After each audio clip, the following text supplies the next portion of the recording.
Welcome to the Holistic Kid Show. My name is Zane. My name's Imad. And my name's Qasim. We are the Holistic Kids, here to educate and empower us kids from the inside out.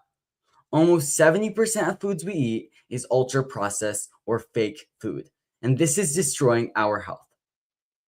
But especially when we watched this amazing documentary called Breaking Big Food, and it talks about big food and how it's manipulating us like tobacco did. And that's crazy. We know that's like why we saw like that documentary, and with everything we learned on our podcast over the last 6 years, we needed to have the producers of this podcast. So that's why we are here to talk all about big food with the husband and wife business partners, Patrick Sullivan Jr. and Ashley Leroux. So thank you so much for joining us today. Thank you for having us, guys. We are so excited for this conversation. Absolutely. It's our honor. So Patrick and Ashley are the executive producers of a new feature documentary titled Breaking Big Food, How the American Food System Went Rotten and How It's Being Revived, which is released on Apple TV and Amazon Prime Video this last January 2026. They also just opened the cutest little coffee shop in Scottsdale, Arizona called Firefly Organic Coffee and Market, featuring third-party tested, mold-free organic coffee.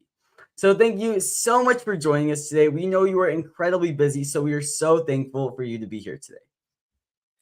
Thank you for having us. Do you boys drink coffee yet? Are you old enough? He does sometimes. I usually like to go like hot chocolate. Yeah, like once a week maybe, but. Well, that's a good choice. Hot chocolate's yummy too. Ashley, how old were you when you started drinking coffee for the first time? Well, admittedly, I was about in kindergarten. Whoa. Okay. Wow. You can start drinking coffee now. But I will say it was a bit of just kind of like a tradition. I would have a little cup with cream and sugar in it while my dad was having his morning coffee at the kitchen table before we'd go to school. I know, like, who gives their kid coffee before school? Apparently my parents did. But I really loved it. And I developed a taste for it way back then. And I love it just as much now, probably more. Wow, that is amazing. Yeah, that is amazing. And yeah. But you know what? One thing I've learned too along the way, of course, is that not all coffee is created equal. So it can be very beneficial for your health as long as you're getting the good stuff. And of course, that's why we do third-party testing to make sure it's free of the mold and the mycotoxins and the heavy metals that a lot of coffee ends up having in it. So it has been a bit of a journey there too. So it's just make sure you're drinking the good stuff, I have to say. There you go. Yeah. So we wanted to know how you got into all of this. We would love to know your story. Well, I would say it was summer of 2024. I had just read the book Good Energy that Dr. Casey Means and Callie Means wrote. And then we started to see Callie Means appearing on stages and podcasts talking about basically how the American food system went rotten, how it happened with all the cigarette companies and how seed oils got introduced. And it was like, oh my goodness, mind blowing. The light bulb went on. Patrick and I both were like, okay, we have to do something to help amplify this message. This is what Americans need to know. That's how I felt. How did you feel, Patrick? Well, absolutely. And I think that one of the craziest things we learned was in the 1980s, things really began to change with the American food system because you kids are too young to really even remember cigarettes. Cigarettes were once very, very popular. Back in the 1960s, there were ads that were like 4 out of 5 doctors prefer to smoke Camel cigarettes. Well, by the 1980s, the American regulatory system, in particular, the Surgeon General, really was clamping down on cigarettes and big tobacco, being able to sort of hide behind, hey, there's nothing wrong with cigarettes. They're not causing lung cancer. There's not causing problems, when it, in fact, was causing problems. And now those companies put, black label warnings on their cigarettes.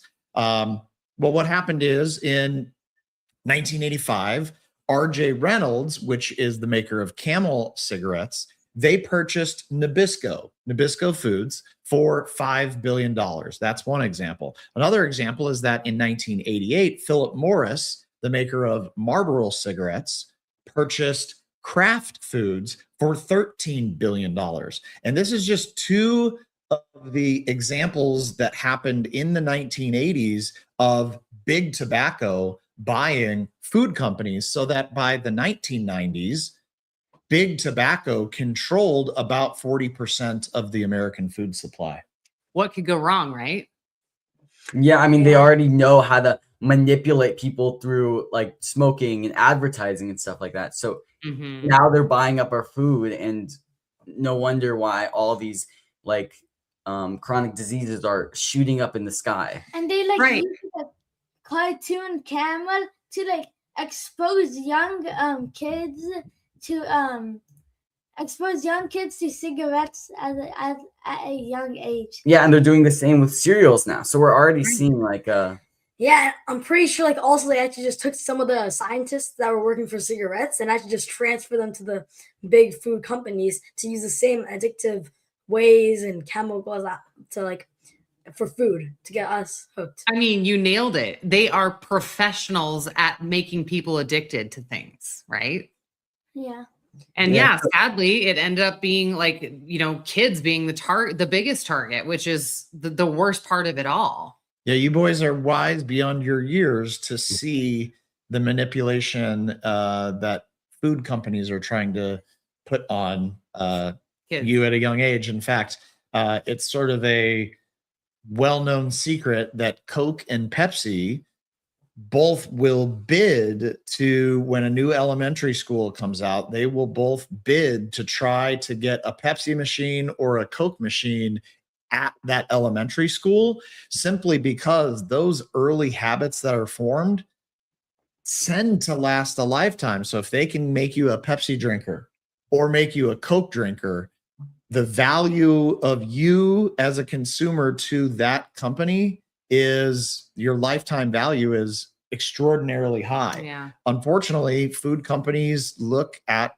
most of us, pretty much all of us, as consumers, not necessarily as people. Yeah, they see dollar signs. Mm-hmm. So, like, let's talk a little bit about your documentary. What was like the seed thought behind your documentary, Breaking Big Food? Well, Ashley discussed the book Good Energy, written by the brother-sister duo of Callie and Casey Means. And we saw Callie speak at a conference, and we really felt like we could help to amplify the message. But we didn't just want it to be the documentary. We didn't want it to just be a investigative journalism, like a here's how we got here. Like Here's- a doom and gloom kind Right. of like, We didn't want it to just be how the American food system went rotten. We also wanted to hopefully show how it could be revived. In fact, how it's being revived. And that kind of planted the seed thought for Firefly Organic Coffee and Market. Ash, why don't you talk about the mold test that you took? So about the time we decided to start working on this documentary, we were inspired and we had our documentary team all ready to go. I had been doing a series of health tests for myself, and I did like what's called a toxin test, just to see like what environmental toxins my body's detoxing from or is having trouble with. And 4 different types of mold showed up on that test. And I was super shocked because I don't eat moldy food on purpose. Blue cheese has mold on it, but I don't really eat that at all. And I was just like, where could this be coming from? So I started to do some research, and I found out that coffee is actually one of the biggest offenders of mold and mycotoxins because it's grown in humid conditions. It's like close to the equator. So it's just really susceptible to that. So, and of course, I already confessed my coffee habits for a long time. And so I figured that could be maybe a good place for me to start. And as I went down the rabbit hole about coffee and how many people just have no clue that this particular thing is not only sprayed a lot with glyphosate, but also is susceptible to mold, I said to Patrick, well, we have this afternoon latte habit. And although we're buying all the best food we can find for home, we don't really know what's in the latte that we're getting at the cafe down the street. And I can't find an organic coffee shop anywhere in this town. Maybe we should open our own. So the wheels started to turn. And then we realized we could make this a little bit part of this story, because we're also going to put an organic market inside of this coffee shop where we can sell grass-fed beef and farm fresh eggs and raw milk, things that you can't buy at the regular grocery store. So the idea started to formulate, and we decided to capture that storyline along inside the documentary as part of to be an inspiration, essentially. So Ashley and I went to a market called Good Living Greens in Fountain Hills, and we met Jill and Jeremy and began to learn about, well, what are some of the places that you source your raw milk from, your goat cheese, your eggs? And then we would go out to those places and interview the rancher, the farmer, the dairyman. And it really was such a fun journey for us to capture on camera as we began to source for Firefly Organic Coffee and Market. And that's how you have the very long title, Breaking Big Food, How the American Food System Went Rotten and How It's Being Revived. And it's funny, we kind of argued internally with our documentary team about that title because they were like, it's so long. And I was like, but it's accurate. It says what it needs to say, and that was really important to us. Right. It has the message. Yeah, that's like when I was watching your like documentary. There's like you guys talk a lot about like the issue, but then you guys give so much hope in like the communities, and I think that it's amazing that you guys are really helping your communities. And I think that it's not as scary as thinking about changing the entirety of the United States, but just starting at your level, which is amazing. Good. When you were making this documentary, like, is there something that was really shocking to you when like learning? Well, I would say it's the levels of chronic disease that are just going up and up and up over the last 4 decades. I'll give you 3 facts. Number 1, the United States, we make up about 4% of the world's population. Number 2, we account for about 75% of global pharmaceutical profits. And as a result, number 3, we currently rank 49th in life expectancy. I mean, let that sink in, right? It's like, that seems very upside down, right? Yeah, and that is scary because this is the country that we are all living in right now. Yeah, it's the next generation. Correct. Exactly. And that's why it's so important that we start educating ourselves and making better choices for ourselves. And that's why I love so much that you guys are into this at such a young age. You don't have to grow up not knowing and then end up getting sick when you get older and having to be like, what the heck happened? And then try and undo a bunch of damage that's been done. You're learning at a young age. And this is what we need for the American kids, like to parents like yours that are helping introduce you at the young age, right? And educate you. Yep. Yeah, and all these habits start at such a young age. Like you were talking about, first of all, your coffee habit, which not to like put you out there, but no, I love it. Do it. And then like how these companies are bidding for these elementary schools to put in their like sodas, and that is so crazy. And they've probably been doing this since like the 1980s. I don't really know the 1980s too well, but yeah, I mean, compared to like in another country where my dad was like raised in, they had like lots of pomegranate juice, and pomegranate juice is just filled with lots of acromancy, and that's what they used to drink all the time there. Yeah. So that's just crazy how no wonder why America is having lower life expectancies, and that it's just obvious. So why aren't we waking up? Right.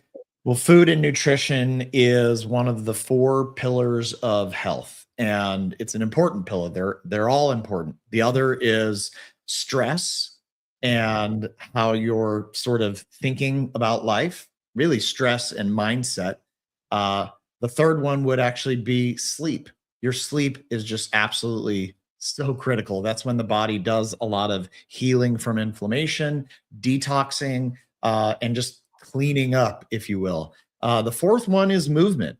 And we in this modern society sit behind a desk and type on our computer quite a bit more than our ancestors did, who were hunting, growing, even probably out playing in the sunshine. So those four pillars of health, if any of those are out of balance, out of whack, it's likely to lead to challenges, health challenges. And one of the things that I talked about in the documentary is I opened up about the cancer that I had. I was diagnosed when I was 38 years old. I felt a lump on my throat and I was diagnosed with thyroid cancer.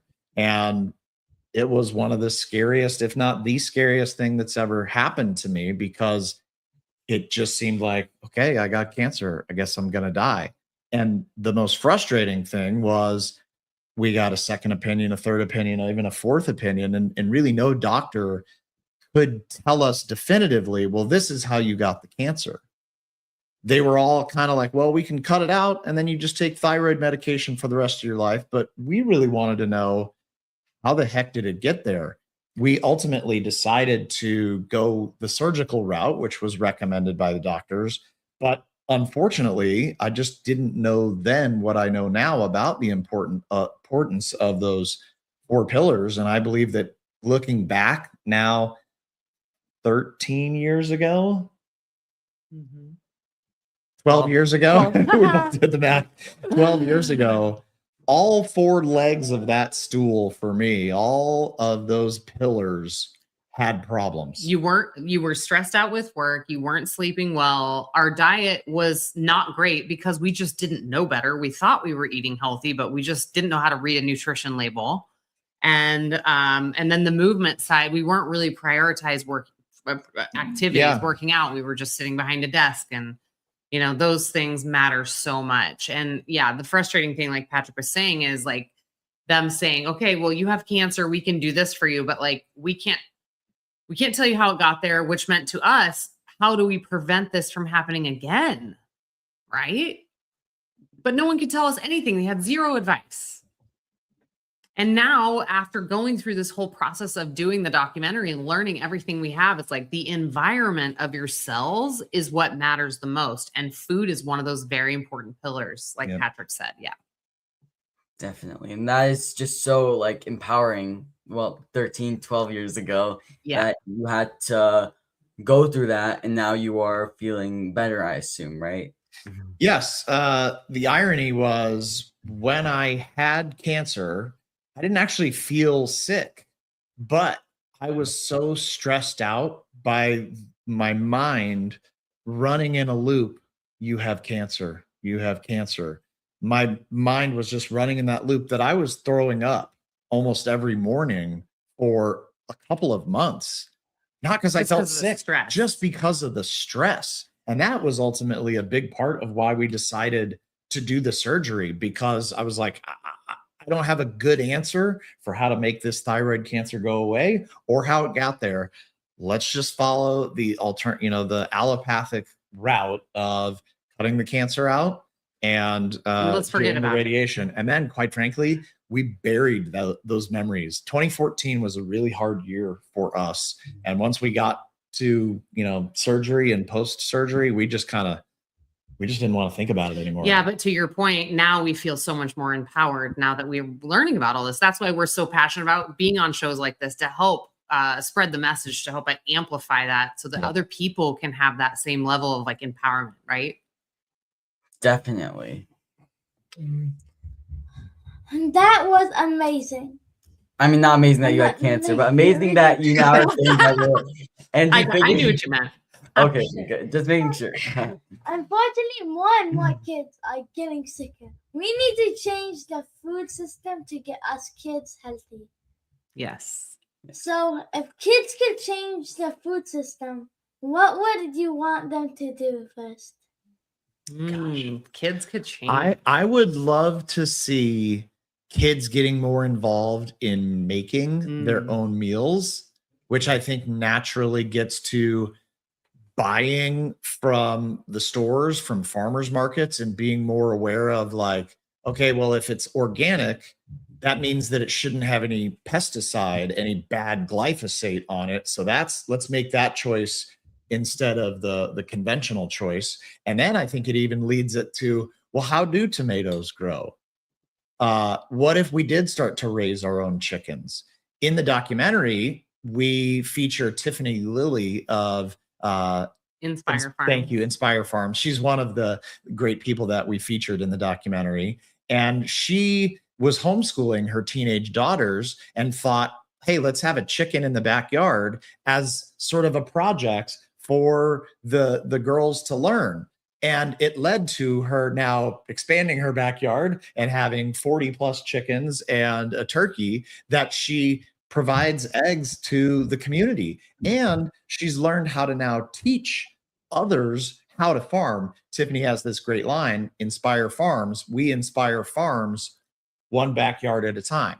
So I think kids getting closer to their food is not only an important health decision, it's also really kind of fun. Definitely. When I was in high school, I had the privilege of working at a small pizza and pasta restaurant in the neighborhood. I walked in one day, they had a help wanted sign. They said, do you have any experience? I said, no. They said, well, can you be here at 4:30 to start washing dishes? And I was a 17-year-old who was available to work for cheap.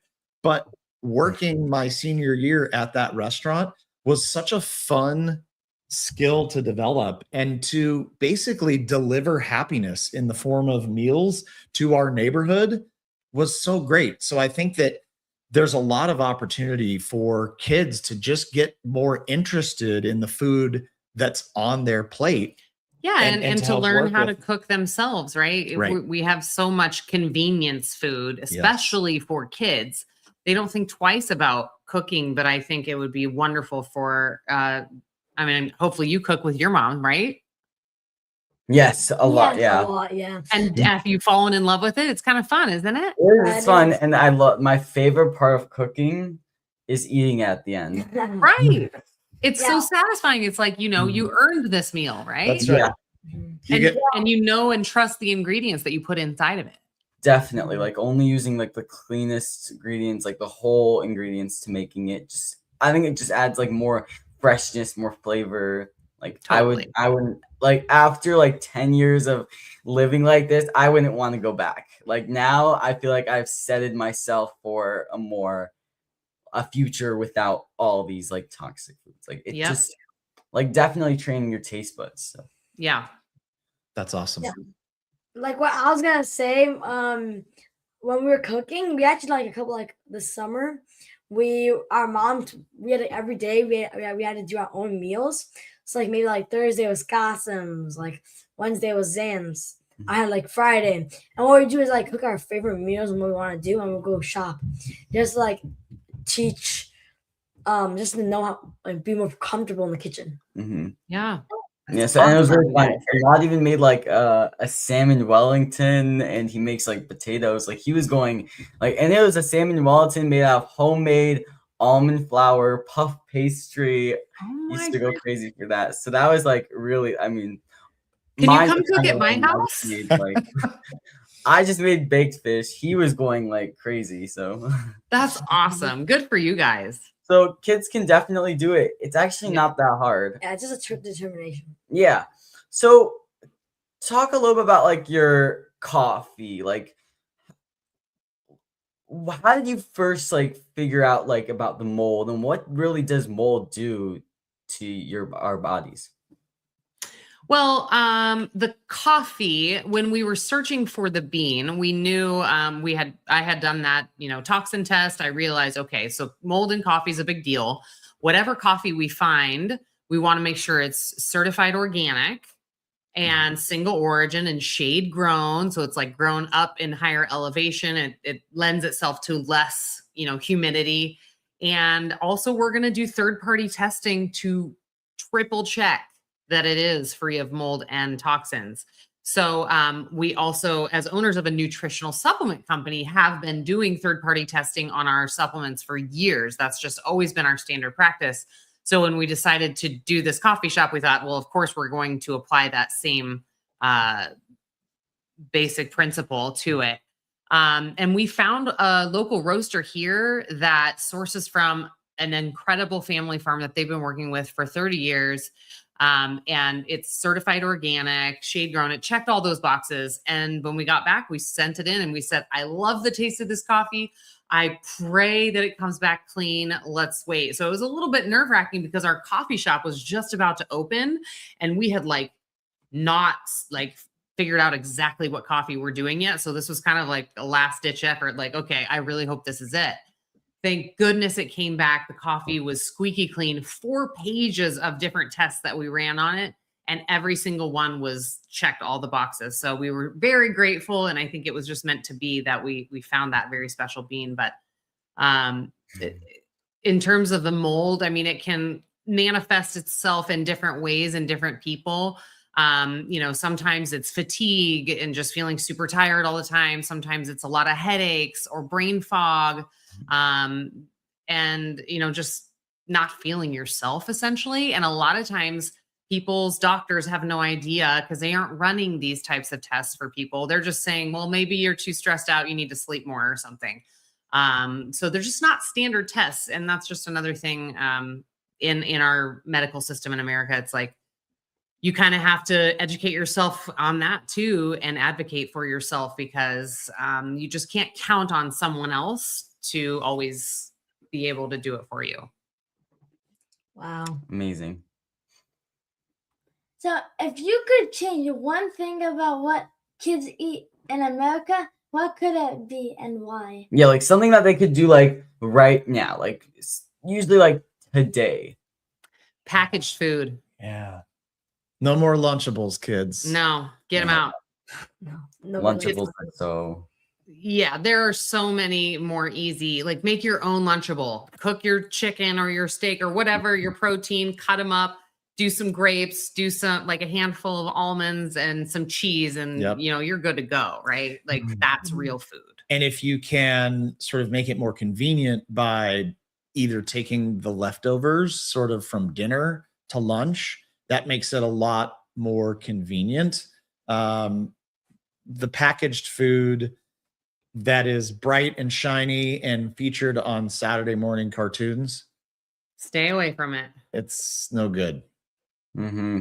Just like what they do with drugs. Yeah, exactly.